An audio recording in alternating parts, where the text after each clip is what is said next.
Welcome back. Thanks for listening to Soundcheck. Yeah, thank you for tuning back. Once again, I'm Walter. I'm Brent. And so far, it's been a little while since our last recording because of, I guess, just life. Just life in general. Well, you want to go into some... It's been a little while since we recorded last time. We want to go into some recent listens? Yeah. Let's. What have you been listening to? Well, a consistent one. I feel like I think I've said this in all the episodes lately, but The Ocean still. Oh, yeah. I'll be brief with it. I've always liked them, but recently, for whatever reason, I've just really gotten into them, and they're like a bona fide favorite band now. I love like their lyrics about like geology and science and just all this just very like academic stuff, but it's just so heavy and brutal, and also just really catchy hooks. So still love them. I had a really brief fling with Vaporwave. That's one of those like subgenres or microgenres where every so often I get like really obsessed with it, and I'm like, it's all same with like Tech Death or something. I'm like, this is amazing. Like, why don't I listen to this more? And then like the next day, I'm just over it. You're just like, ugh. Just like filled yourself with so much of the same music, and then like you just get tired of it real quick. Yeah, Joji actually. Oh yeah. Formerly YouTube personality Filthy Frank. Mouse. And I liked his music enough when like I followed him because of being a Filthy Frank fan, but like I was never super keen on his music. But for whatever reason, like I would just put it on for a vibe, but I didn't really like legitimately differentiate the songs or really like them. But for whatever reason, I just like heard one of his songs on the radio or something, or streaming somewhere, and it just like clicked, and I was like, yeah, all right, that's actually pretty good. So I kind of got into it more. He's got like some, I think, album that came out this year. I think he's incrementally improving his vocals. I think he still has like some wiggle room to improve. He's not like quite there yet. Like if I had to rate him or something just overall, I'd probably give him like maybe a 6 out of 10 or a 5 out of 10 or something. But like I think he has some room to improve. I mean, that's fair. I think every artist has room to improve. Yeah, I mean, he's real like early still. What I've been listening to this guy named Evan Marion. His new album Parallels is just hits home.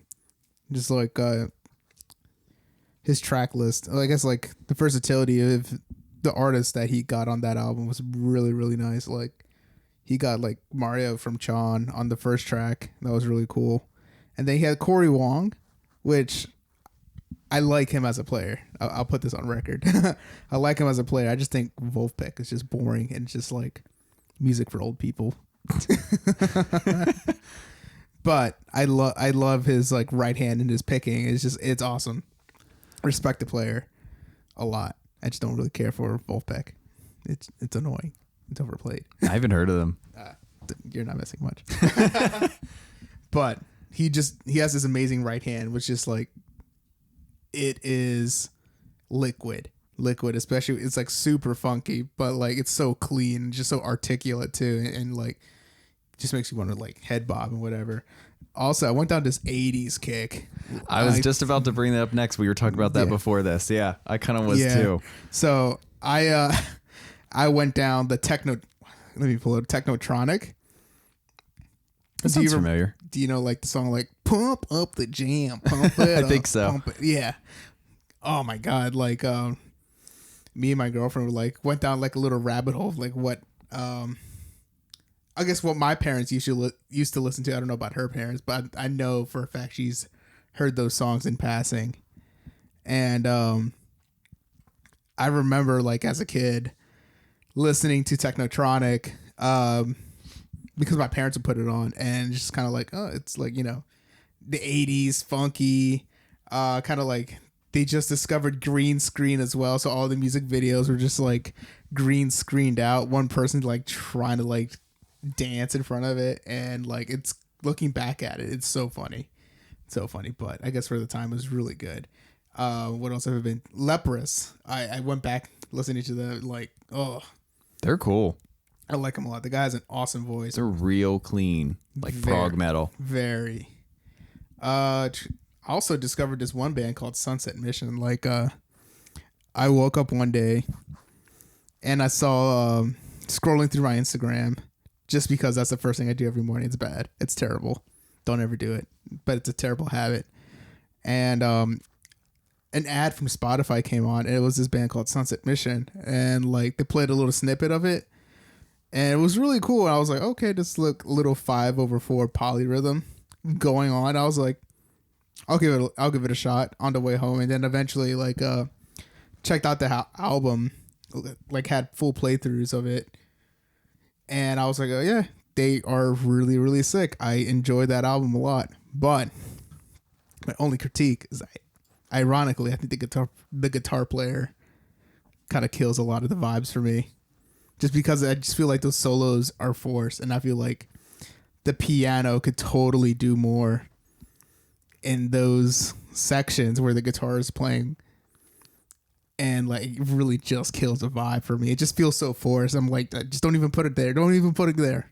That's lame. Both when like you're vibing with an artist's sound, except for like one single element, and also just like the thought process of like members like shoehorning in stuff just because they have like access to it, not because like that's what the song really like needs or wants. Right. It sucks. Just get rid of the guitar solos and this song will be great. Or just replace them with like piano solos or keyboard solos and be awesome. Oh, you ever have one of those bands where you can't remember the name, so you go through like a bunch of things that, I guess, rabbit holes that are trying to joggle up your memory? Definitely. Yeah, I just look up like bands with like a similar sound and hope I just eventually, like if I circle around enough, eventually I'll find it. Well, for me, it sucks because I know the riff and I know how it goes. I can't just go like da-na-na-na to like a Google search, and I have to like remember how did I got that sound. And I was like, oh shit. I had their tabs on guitar, Ultimate Guitar, so I had to like go through all the letters like in alphabetical order to try to find the band that sound like the most resemblance of what I'm looking for. And eventually, after like scrolling for like 10 minutes of like thousands of letters, I finally found the band, and I was like, oh yes. And you know that feeling when you have like your heart sunken in a little bit, and then you finally get your reward and you just have this lift.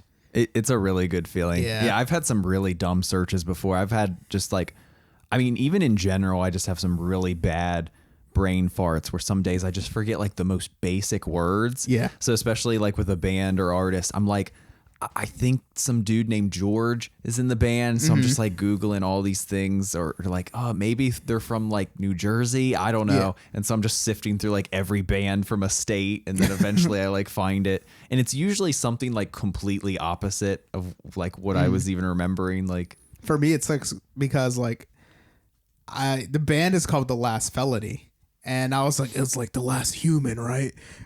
Last something, the last. And then eventually, I was cycling around this band called Humanity's Last Breath. I was like, that's not it. It's like, they're a sick band, but I was like, that's not what I'm looking for. And then eventually I just kind of gave up. And after finding like the tabs on like Ultimate Guitar, I was like, it's The Last Felony. The album is called Too Many Humans. And that was really funny. Dude, Humanity's Last Breath just had a new album. Really? They're the same dudes from Viljarta, which also is supposed to have like a new album. Wait, are you kidding me right now? That's the same dudes. I don't know if it's like a 1-for-1, like all the same members. Like maybe there's some, I don't know, different vocalists or something. But yeah, I think for the most part, it's like pretty much the same members. No way. I had no idea. Shit's heavy. But yeah, some band names just like don't lend themselves to easy searching too. No, they like do not. There was some mathcore band that I had heard about and I was trying to listen to, and the band's name is Song, and it's really obtuse trying to look for like, you're just typing up like song album, song music, song band, you know, song mathcore, all this stuff, and just like nothing comes up. Song. So I also went down this nostalgic rabbit hole where I was talking to my girlfriend driving, and we're talking about like emo bands, like in like middle school for us, and AFI came up, and I was like talking to my girlfriend about it. It's like, yeah, AFI used to be one of those emo bands I listened to as a kid, and she was like, I never listened to them, but I listened to a side project which is called Black Audio, and I'm like, I was generally confused, like, how do you know about his side project without actually listening to his stuff? And like it was just like cheesy electronic emo. Like the guy definitely listened to like Depeche Mode for sure. It kind of gave up those vibes, but it just sounded very corny. Like I do not want to be caught listening to that. Yeah. Recently I've been more about like nostalgia and getting back to like old favorites, and even stuff that like should be cringy, but I just like don't even feel bad about. Like I don't know. I just kind of feel like you like what you're like. Like I don't even consider having really like guilty pleasures anymore. Oh, I still do. Like, but like God, what is it? There's that song Owls by like City something. Owl City. Yeah, Owl City.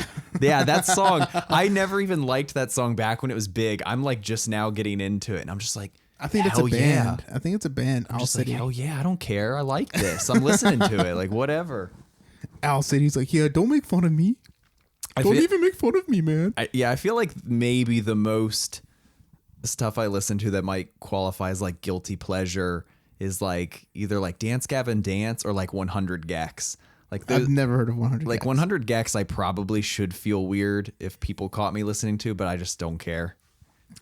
For me, like listening to Technotronic, I still get a weird feeling because I don't want people to know I'm listening to it, especially in my car. And it's just so dated. And that's why I'm just like, nah, don't. It's still a guilty pleasure for you. But also, like within the 80s, like I put back on Master of Puppets from Metallica. Oh, yeah. And I was like, yeah, this album's really good. And like, of course, Lars Ulrich being the type of drummer he is, he gets a lot of smack talk to him about how bad his drumming is. But even though it's bad, it's unoriginal.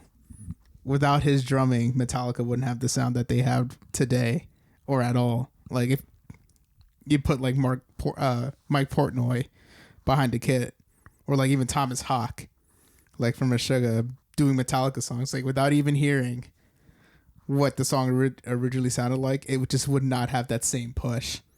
Yeah, at all. If it gets the job done, I mean, early Metallica is awesome, and I'm there for the riffage and guitar flourishes anyway. Oh, for sure.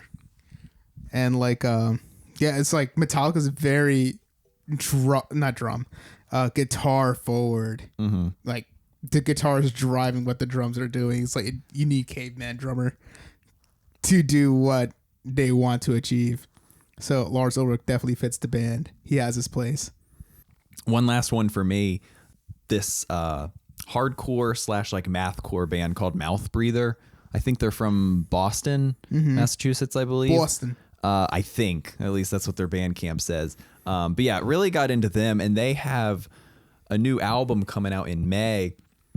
And they released a music video for their new single, and it kind of threw me for a loop because like the vocals sounded like completely different. And so they had an interview recently with Mathcore Index, and I was like studying up because I was like, oh, I don't want to like sound like an idiot.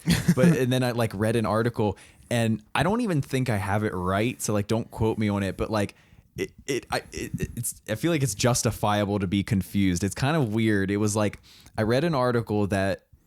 So they've only released 2 EPs, and then they're about to release this one album, which, by the way, are just like, if you haven't listened to them, just like stupid heavy. Like we talk about like total caveman level of Vein brutality. Heavy? Like Vein Heavy? Probably, yeah. Okay. Like crushing instrumentals. And then the big draw for me is just like the vocals are just like really manic. They're like, they're in like a higher register. I'm not even sure the term for it, but like it's not like shrill like black metal, but it's definitely not going for like your standard low guttural stuff. It sounds like just like a deranged dude came off the street and is just fucking screaming. Like where the audio sounds like it's clipping. Almost, yeah. Yeah. I really dig it, but they went to record, they booked studio time to record their first 2 EPs, and the vocalist bailed. And so they were like, Lame. hey, bassist, like, do the vocals. And so he did it for their EPs. And then I think that bassist / vocalist left. So then before they started touring for Mathcore Index, their new bassist, they were like, hey, you got 2 weeks to learn the vocals. So he was doing it. And then now they have like a bona fide full-on vocalist. And now the bassist does backup vocals. Sick. So they've just had like a rolling, if I got that right, rotunda of just vocalists. But yeah, I'm interested to see where they go. After the Burial did a similar thing where they were recording their first EP. Do you remember that? Like, it was just terribly recorded. I can't remember what it's called, but yeah. It has like Pi, the Mercury God of Infinity. Yeah, I'm always bummed that the quality is, I don't know. There's some I want more bangers. from it, but the songs themselves are bangers. So good. So good. But yeah, like the guitarist Trent, I believe, did all those vocals, like all the screamings in that EP. I forgot what it was called. Actually, like, it was really good. Is it a Steady Decline, or is that just a song from it? Steady Decline was a song from it. And I fucking love that riff. Let's pull it up. Yes. Forging a Future Self. Yes, that one. 2006. Oh my God. Didn't you have Pi as your like morning alarm clock for a while? No, it was Unbreakable by Veil of Maya.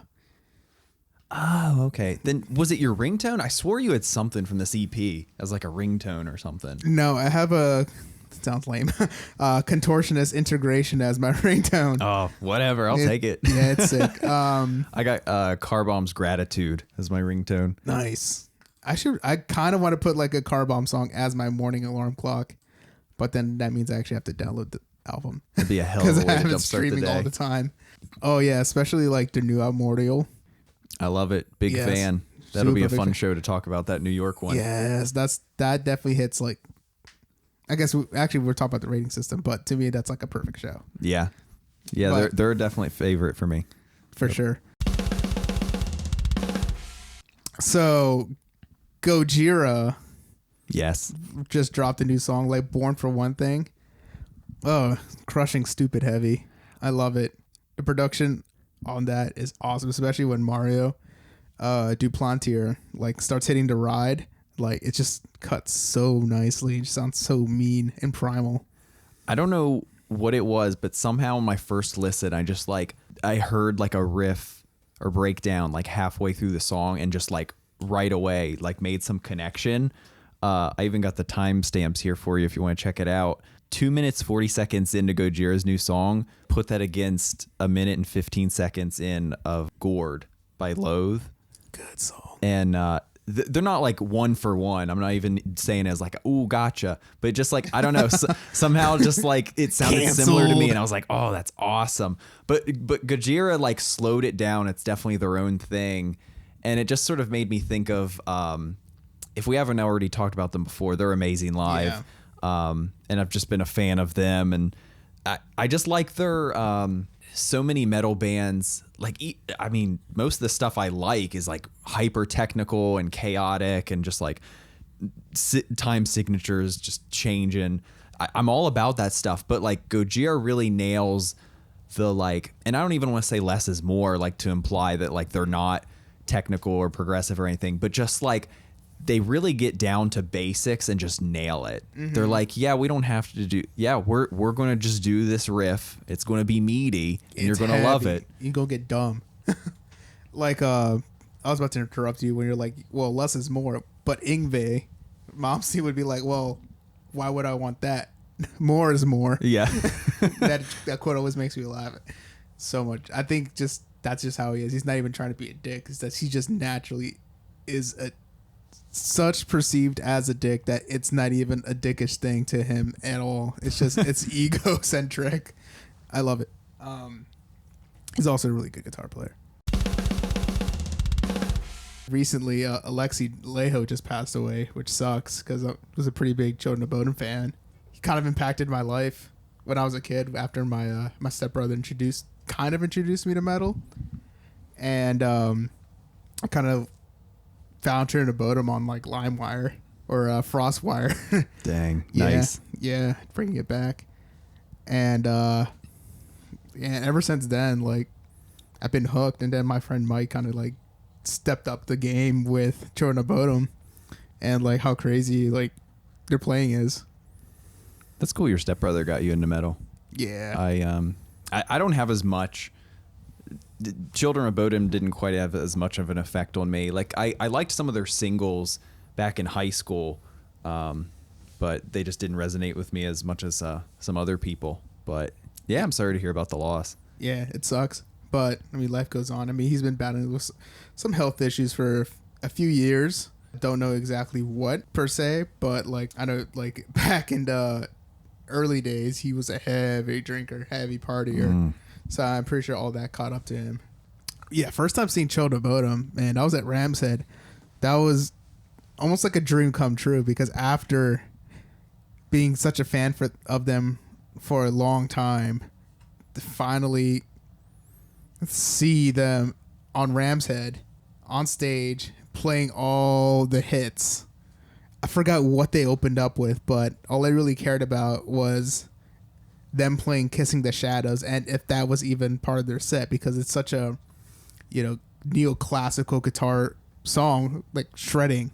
And like that was like the first song that got me into them. And when I saw them play it, well, one, I was still amazed on how short he is. That still lingers on my mind on how short he is. But two, like how awesome it was seeing the song that got me into them being performed live, and then everything else was just like complete. That's always great. Oh, so good. And then the second time I saw them, which was awesome. I'm glad I saw them that time, because that was like the last concert that I got to see of him. It was my girlfriend's first time seeing them too, so it was kind of cool seeing a band that she was really into and I was really into. Like, see them at an older stage. It was a little sloppy, I'll say that, but it was still really, really enjoyable. Like the openers before that were really really, really funny. I forgot what the opener was called, but like they had this whole act going on where I think performing their final song, they had one of the crew members coming up on stage because he needed a sacrifice, going on like the whole theatrics thing. Brutal. It was good. And he got on stage. He looked like so done with the act. He was done with it. He knew it was done from the get-go, but he's still going along with it. He got in front of the vocalist, and the vocalist had like a little knife, and then like he like slit his neck, and you saw the fake blood driving down his chest or whatever, and he just like walks off stage. And they were like, we have performed our incantations, like whatever. But it was like the act was so funny that it just made that night even more enjoyable. It was so good. That's great. But just the unenthusiastic participant made it a little bit better, just because he was like, oh, okay, I died, whatever, bye. Anything for a paycheck, I guess. Yeah. Oh God, it was really funny. R.I.P. Love the dude. Thank you for changing metal for me and a bunch of other musicians that looked up to him. That's all I got to say about it. Rest in peace. R.I.P. Well, we've talked about some past concerts before, and we were recently talking about wanting to try implementing like a rating system, trying to be a little more kind of coherent and stuff with judging shows. And we think we've come up with some points to come across being like convenience, meaning like proximity, like how easy was it for us to get to? Was there available parking? Did we have to Uber there? Was it like a pain? Food locations around it, like bars or great food. We usually like to make a routine of like trying some new thing, usually getting like pho or ramen or sushi, something like real filling beforehand, or like gourmet burgers or whatever. Yeah. The venue itself, like the staff, or just like whether it's like grungy or nice, and whether that's like what we want or not. Like depending on the type of show you go to, the crowd itself, like how much energy they have. Sometimes you go in on like a Tuesday and it's just like dead, or it could be just like absolutely erupting. I think it could be a little bit more lenient on the weekday shows just because people are working that day. Oh yeah, absolutely. Yeah. But I was just thinking, I said that, but some weekday shows have been insane. Oh, yeah. Like it's a Wednesday and some people are ready to go. Yeah. And then like, of course, the performance of the band, how they did just like their own energy, their sound, their quality. And then kind of tied in with that is like acoustics, like the concert venue.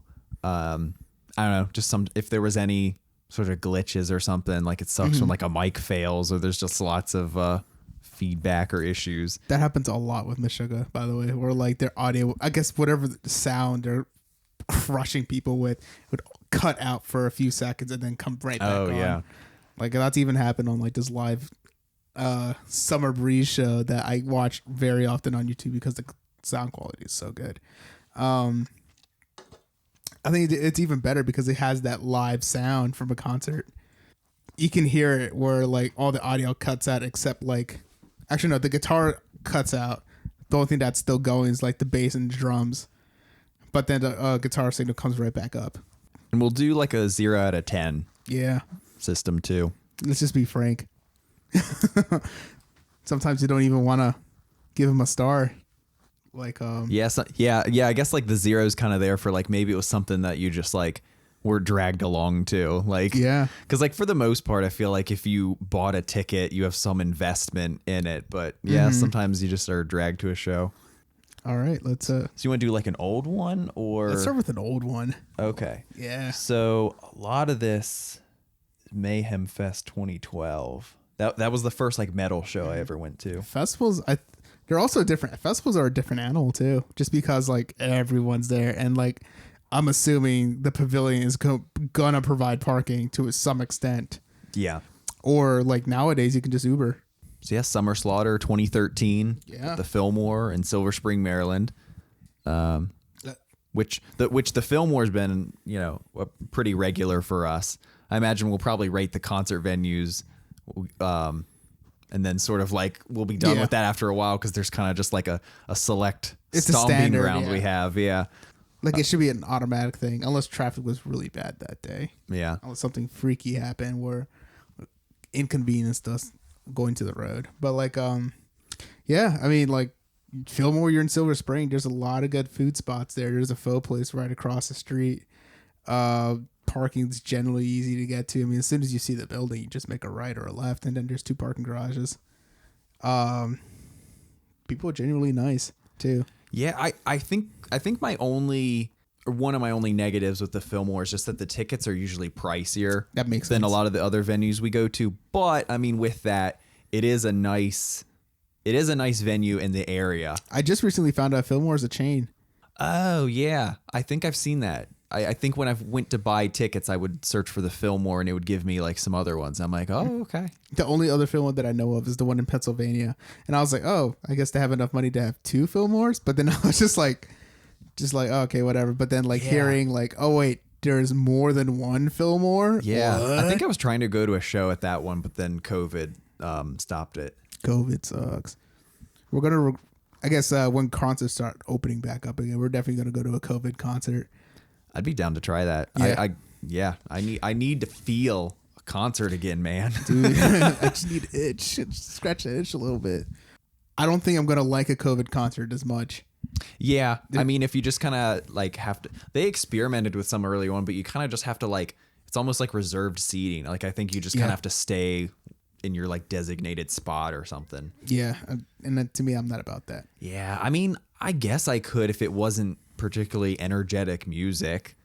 If some guy was like doing singer-songwriter thing, I could see that. Yeah, like I remember one time by myself, I went to see Godspeed You Black Emperor, and that was definitely a show where I just stood there the whole time. They're like an artsy post-rock band, and it was a great show. But yeah, just everyone, something like that's a COVID show. Just stand there, COVID. No moshing or anything. They're like, just stand 6 feet apart. Don't touch each other. Don't even breathe in the same room. Don't even think about each other. Don't even look at each other. Don't even think about each other. But yeah, the Fillmore's a great venue.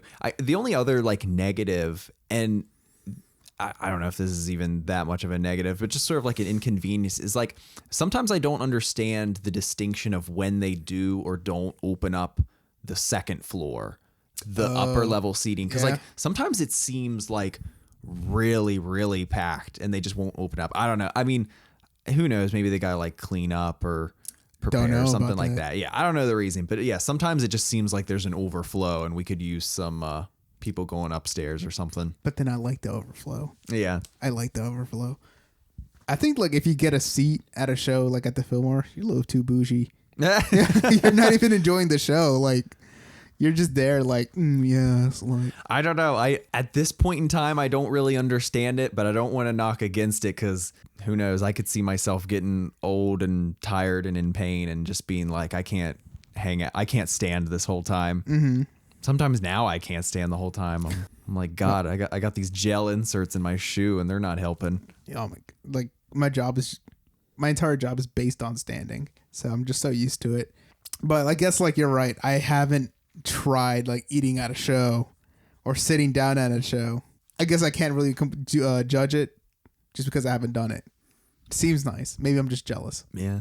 Oh yeah. Speaking of food, the Fillmore does have like it's expensive though. Yeah, it is expensive, but they do have food like at the downstairs bar. I got like a spicy chicken sandwich once. Was it good? Yeah, and it was good. And like they have like a kind of like a bona fide menu of a bunch of options, like more than you would normally get at a bar. I look at it and like ordering the chicken fingers like is always really tempting. And it's just like right there. Just go downstairs, get some tenders, come back. Get some tendies. Oh yeah, pricing for drinks. It's pretty expensive, but then just get a little buzz before the show. Prices are going to be normally more upscale, upcharged, just because you're at a higher end venue like the Fillmore. So it varies from venue to venue. Sometimes you just want to I guess sometimes depending on the venue, they'll just even charge you $1 if you get there early enough.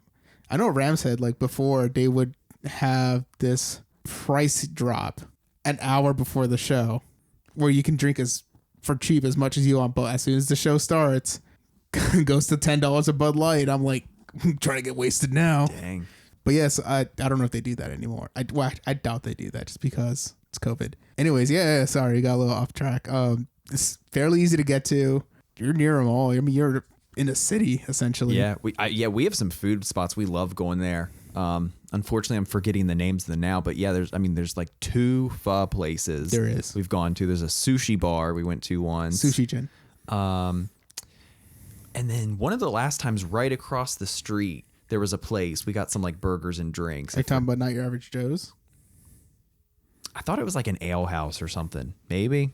Don't know, actually. I know Not Your Average Joe's is right across the Fillmore. What's another one? There is a pub, actually, like an Irish pub within that section. There's a Chick-fil-A there, for sure. Go a little further down. Pulling it right now, Brent. So it would be here. Whatever's like here. Not Your Average Joe's. Really? Yeah. Oh, okay. Yeah, I was like saying it like... Sorry you said it like 100 times and I just like... You're like, where is it? It's right there. It's like, Not Your Average Joe's. Well, at least, okay, well now we can get some... So Sushi Jin. Yeah, Sushi Jin. There's a arepas place if you're into like Colombian food. There's a Chick-fil-A. There's a Cava. There's a Chipotle. In the winter, there's an ice rink. Yeah, that's right. That's always wild to me. I've been in it like once. I went on a double date with an old coworker friend of mine, and like it was fun. Sarah really wants to go ice skating, but I have a very stupid fear of it. Do you have jelly legs?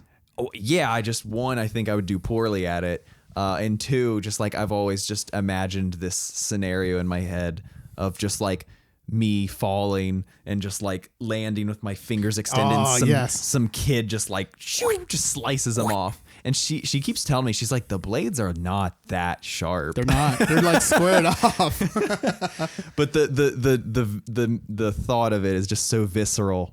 Yes. I don't know. Maybe I've one had day. the same fear as a kid. And my knees are just terrible. They'll buckle and hit the ice and just shatter. I'm not used to it at all. I just get I also get really jealous when I see like professional ice skaters just glide through ice like it's nothing. It's unreal. I don't get it. Yeah. I'm also just scared going that fast and just being so confident with it. So I guess the lineup? I guess like the crowd, I mean. I don't know. Oh yeah, that's another. We're judging similar the crowd stuff. too. Yeah. So like especially like a festival like Summer Slaughter, like I kind of expect not a rowdy crowd, but like an energetic crowd, for especially with like, you know, technical bands. But this, I guess this lineup wasn't like, you know, what Summer Slaughter was normally known for, like this tech death like tour that happens with a bunch of tech death bands. And this one definitely seems more like progged out. Like the only like extreme death metal band that I see is Cattle Decapitation. Yeah, so just for reference, when we get into it, in order of performance, it was Aeon, which I missed. I got there later, but did see. Next was Revocation, then The Ocean, then Cattle Decapitation, Norma Jean, Periphery, Animals as Leaders, and the headliner being the Dillinger Escape Plan. So yeah, definitely, yeah, Summer Slaughter is like you just said, associated as like a tech death thing, but this was definitely a proggy year. And I think the crowd was fun and they were energetic, but it definitely was funny.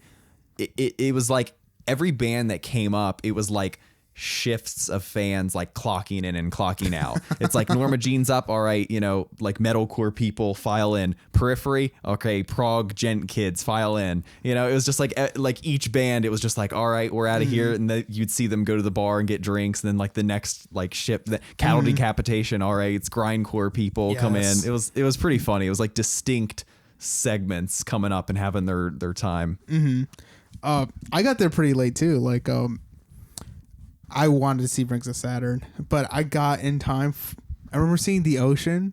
I don't remember Revocation too much. I don't remember if I wasn't into them at the time or like didn't care. I probably just wanted to smoke a cigarette. We got there for Revocation. I was like, one of my friends was like, had just gotten me into them, so it was good timing. I remember with them, for whatever reason, speaking of like acoustics, God, I was an idiot. I think that was back in the day before I was wearing earplugs, and that their performance was like kind of a wake up call for me, where I was like, I gotta start wearing earplugs. For whatever reason, they were like much louder than all the other performances that night. They were like a jet taking off, and I just remember physically feeling like airwaves and like air rushing by, like pounding my chest and like pushing me back. Like it was like exceedingly loud. Oof. Yeah, I think at the time I wasn't even wearing earplugs. I don't know what really did it in for me. I was just content going home with like tinnitus for like a night and just like beep. And I'm just like, oh yeah, whatever.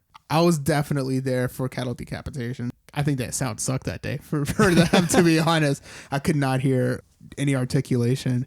But for The Ocean, like the band before it, it was just drony, and like I think that was their sound. It was very Tool-esque, but it was also very clear and articulate and like really heavy. Yeah, 2013, that was right when Epilegic was released. So I think they played songs just from that. I think and their songs are longer too because they're so proggy. I think they only played the first 3 or 4 songs from that album. They did them like back to back. They just did as if it was like the first like 20 minutes or so of the album, and that was what they did. And I was super into it because I loved that album. It was good. I really liked it. Norma Jean was really good. That was like old school metalcore. Yeah. I think that performance was really tight. I don't know what it is. There's some bands for me that it's like I just missed the bus somehow and somehow got through high school and just like never listened to Norma Jean. And so that was like my first time like really hearing them. And just I remember the crowd.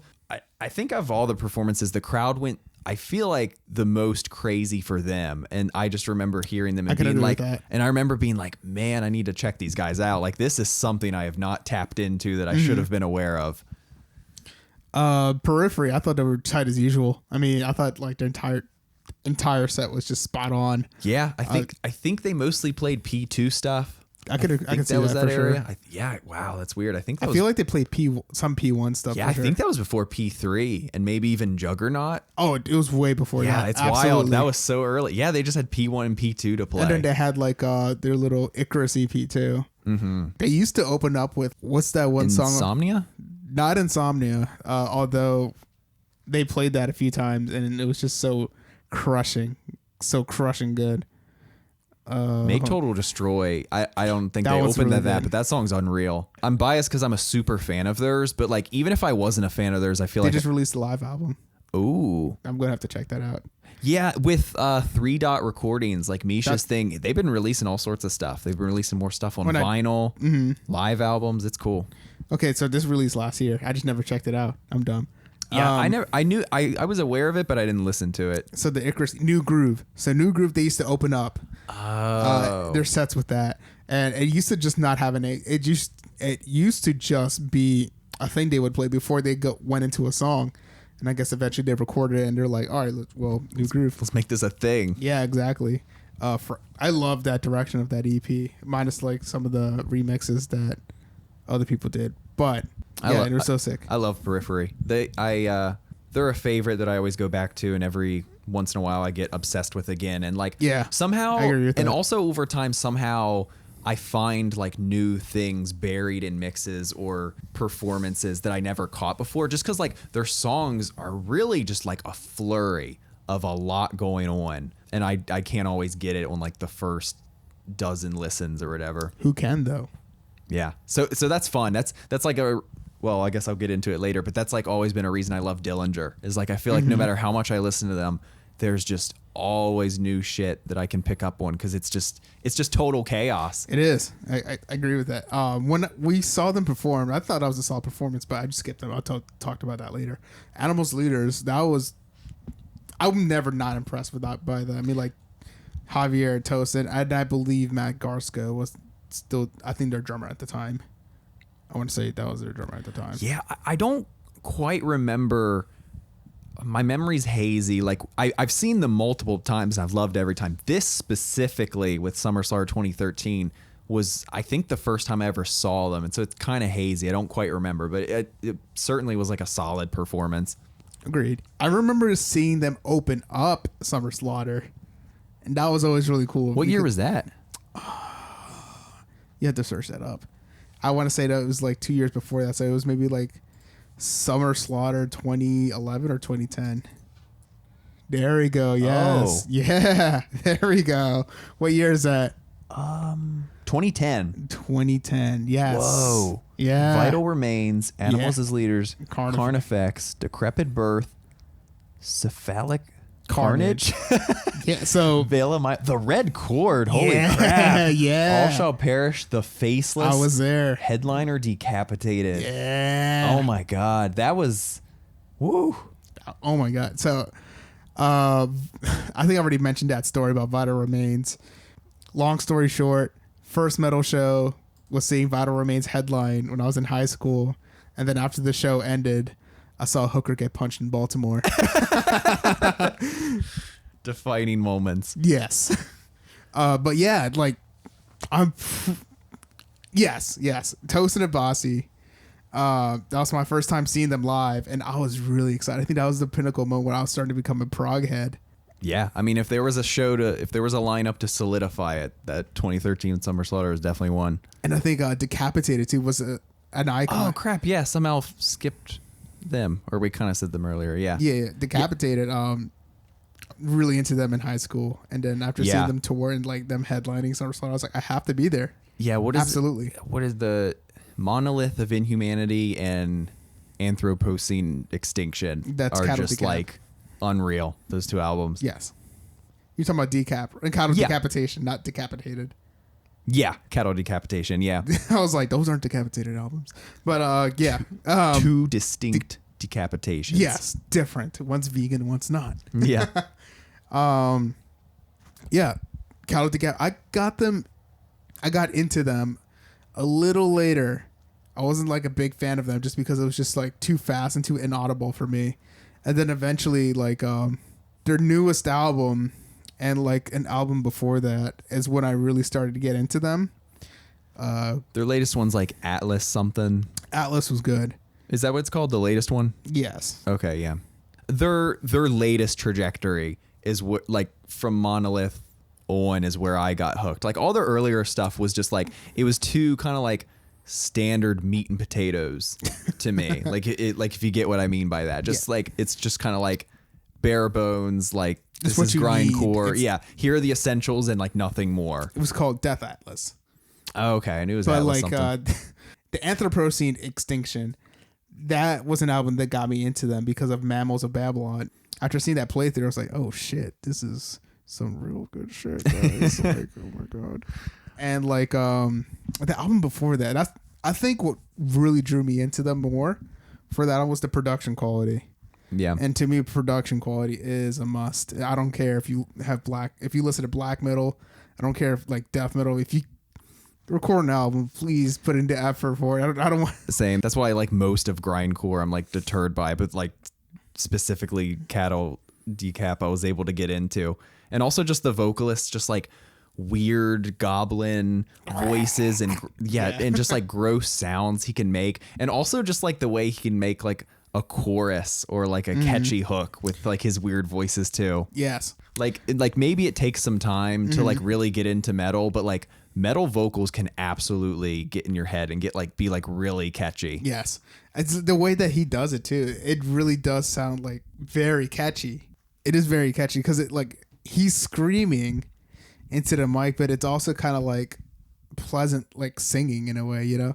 It's kind of like people who yell in punk, but like in kind of more of a musical context. Yeah. But anyways, I was actually talking to the guitarist. I forget his name, but I saw him at an Earthquaker Devices party, and I recognized him because of his haircut.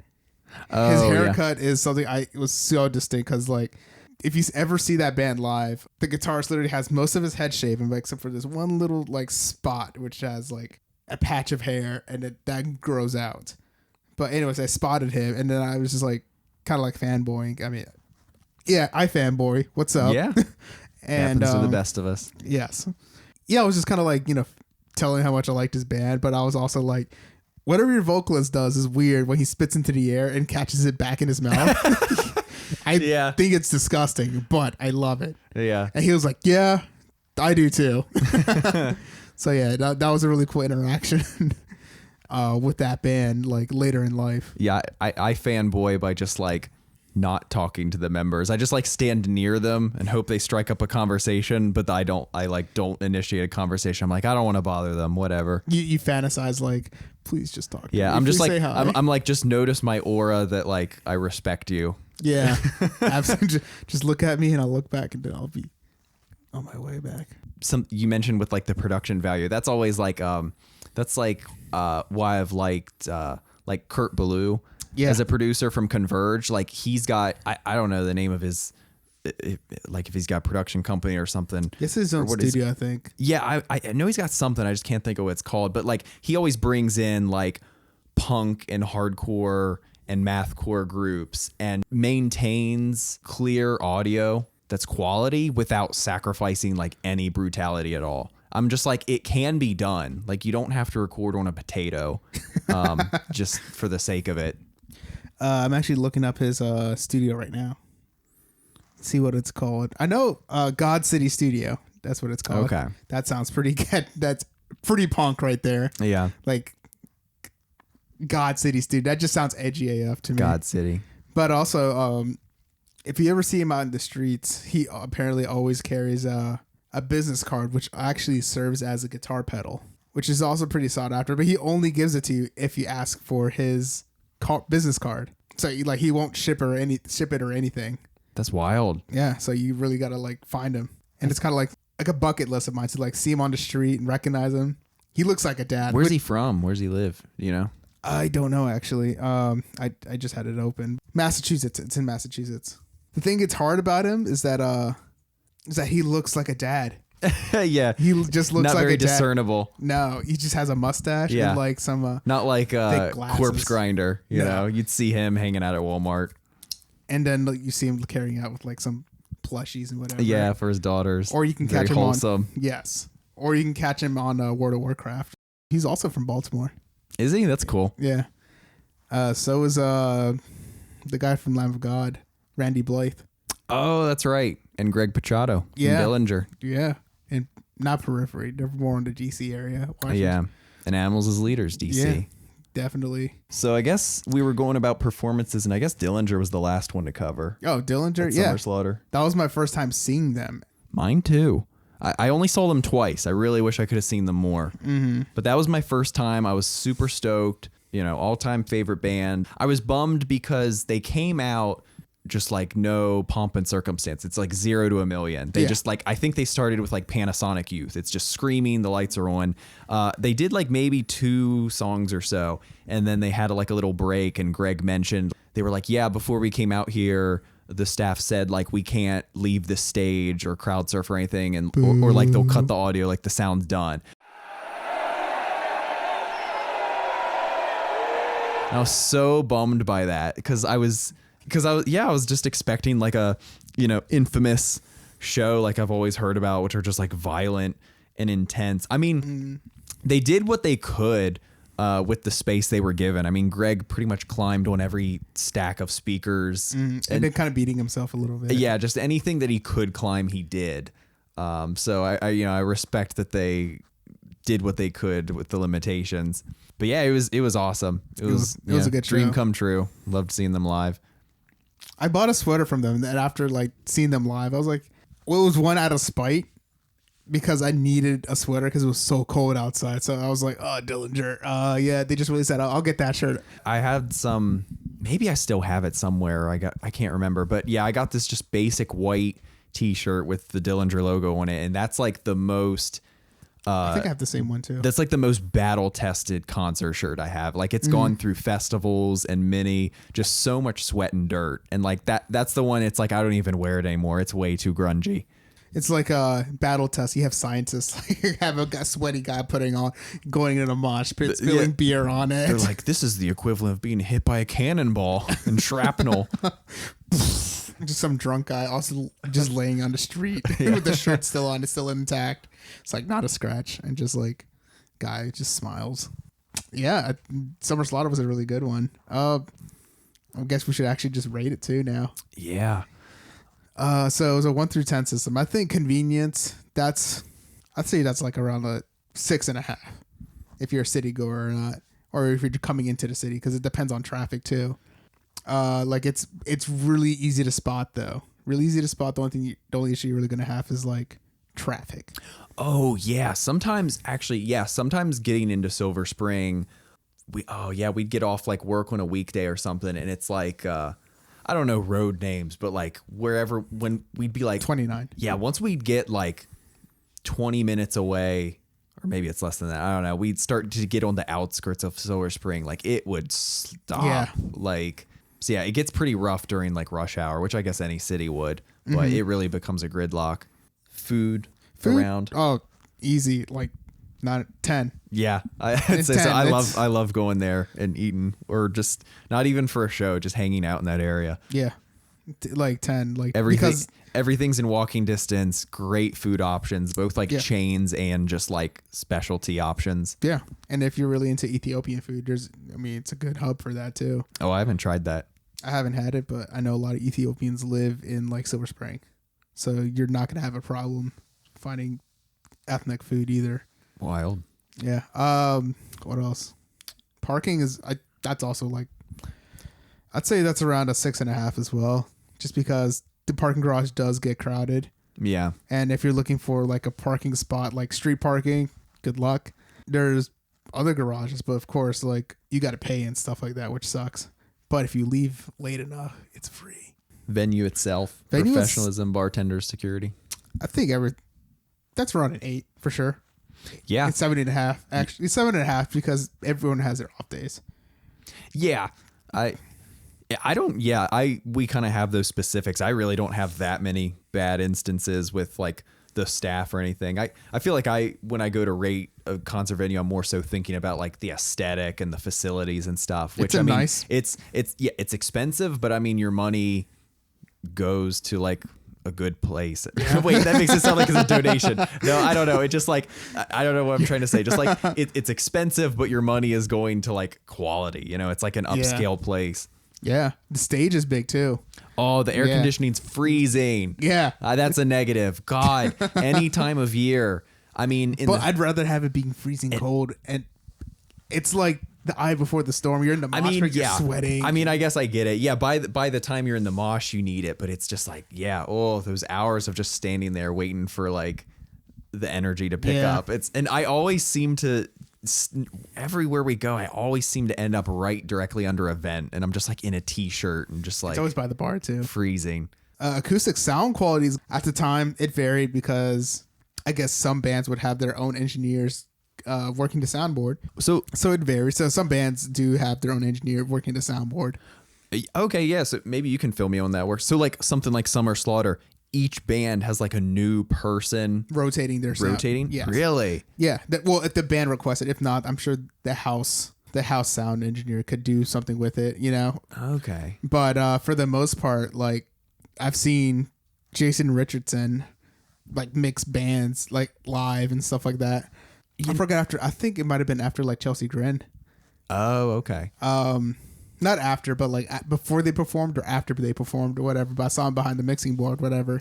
That's something really, it makes sense, and it's so simple. I probably should have figured that out for myself. But I would always be amazed. Like I knew like bands like Meshuggah like had a designated person doing like the lights and stuff. Yes. And I figured like real specialized stuff someone came in, but I always just sort of thought like there was just like a designated house person that just did all. I'm like, man, how do they just know all the songs and just know how to like time everything? I was always like just so impressed. Yeah. Some of them can already be triggered by the drums too. Don't quote me on that. Oh, like the lights Yeah. are triggered. Oh, okay. Sometimes they're just going off to what the drums are doing, whatever. Every band usually has their own sound engineer behind the board. But yes, the sound varies. I got to say the sound for that day was pretty good. Yeah, I guess my only complaint would just be revocation blowing my ears out. Yeah. So, I mean, I might give that a 7. But also, like, 7. whatever, hail metal. Yeah. Wear earplugs, kids. Yeah, please do. The crowd was going in and out. I don't think the crowd was that great, that show. Yeah, I think they should have been better. I think it was like a 7, probably. Yeah. Like it was good. It was what it needed to be.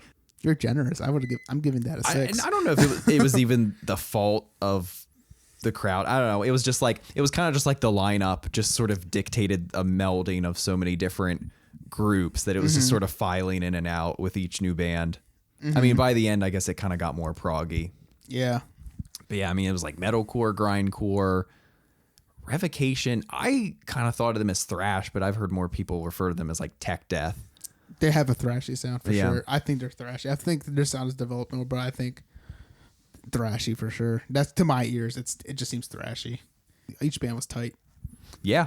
I don't have any complaints. Yeah, every band did their thing. They did their distinct sound, and they all nailed it. Yeah. I guess as far as a number, I might give that an 8. As the overall for the performances? For the performances.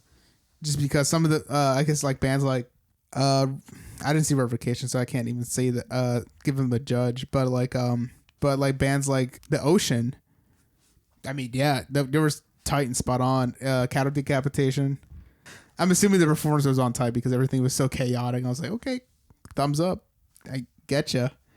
And then you got like Norma Jean. Everything was fantastic. It was they had an explosive set, I would say. Yeah. Periphery, I say they're very tight and they have to be. So I don't expect anything less.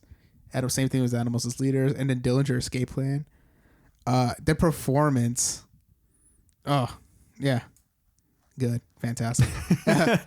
Just grunts. Ugh. I think my overall, that whole day, I'd probably give like 8, maybe even a 9, just looking back in retrospect of just like wishing I could see more shows with lineups like that. Yeah. Like I would love to see all these bands like together again now with like their, further along in their discographies and sounds, and Catch them while you can though.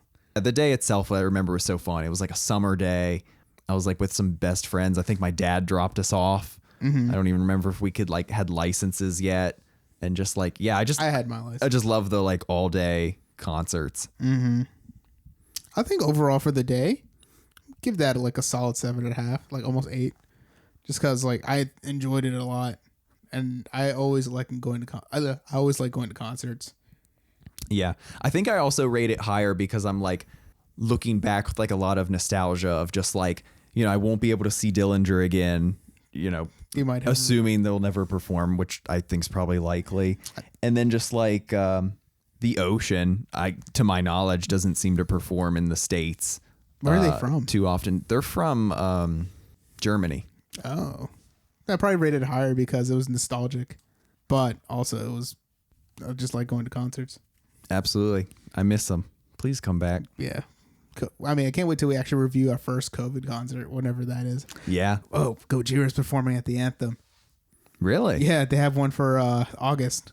Dang. So if it doesn't get canceled, I want us to go to that COVID concert. Yeah, I saw some bands putting out like some more like concert dates and stuff kind of like in the summer and fall, but I just like wasn't getting my hopes up really. I was just kind of like, okay, we'll see when it gets there. Yeah. I forgot which band. I want to say Animals as Leaders posted something about performing at the Fillmore.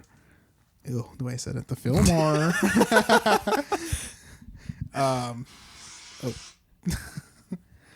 Let me find it right. Ooh, Boss Metal's a distortion for $40. I might have to buy that. Welcome to Soundcheck After Hours. Yeah. Are you still here? Are you still lingering, listening? Wow, they haven't posted anything. I don't know where I heard that. Gojira? News. No, Animals as Leaders. Yeah, I mean, if some place did like stadium seating, it would be really easy to space people out. I don't know what that is. Maybe it's this. It's probably that door. Ah, it is that door. It I was is. like, it was you. It was me by accident. If that picks up on the mics, everyone know that was Walter this whole time. Don't make fun of me, guys. Okay, here we go. February 12th was one day last. That tour. You remember that tour, Dance Gavin Dance, with Animals as Leaders and Veil of Maya? Like that was supposed to happen, and then it got sold out, and then like some shit went down with. Yes, now I do. I forgot exactly what I was went spacing down. for a bit. I couldn't remember. Yeah, I do remember. Yeah, 1, 2, but it sold out. Yeah, so the 29th of September, Dance Gavin Dance, Animals as Leaders, Veil of Maya, Adiola, which is a Blue Swan record band, which is the label of Will Swan. Oh, okay. From Dance Gavin Dance. And Wolf and Bear. Yeah, he's got that one project called like Secret Band. Secret Band, yeah. I was going to say like Unfinished or something, yeah. Secret Band, and then there is Cinavera. Oh yeah, they've got a bunch of different projects. Yeah, Dance Gavin Dance shows sell out very quickly. I think it was called Cyanvar.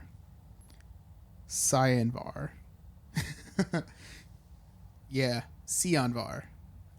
Oh, I've listened to some of Tillion's standalone stuff. I haven't actually. Yeah, is it good? It's fun. I mean, it's like yeah, it's like pop songs. You know, it's catchy. If you already like his vocals, like you'll probably dig them. I tend to like his vocals. I mean, they don't have as much like lasting value for me as like Dance Gavin Dance's material does, but like yeah, there was like a solid like week or two where I was kind of listening to it. Mm-hmm. I think we're good. All right. That's it for me too. All right. Well, thanks for tuning in. Yeah, thanks for tuning in.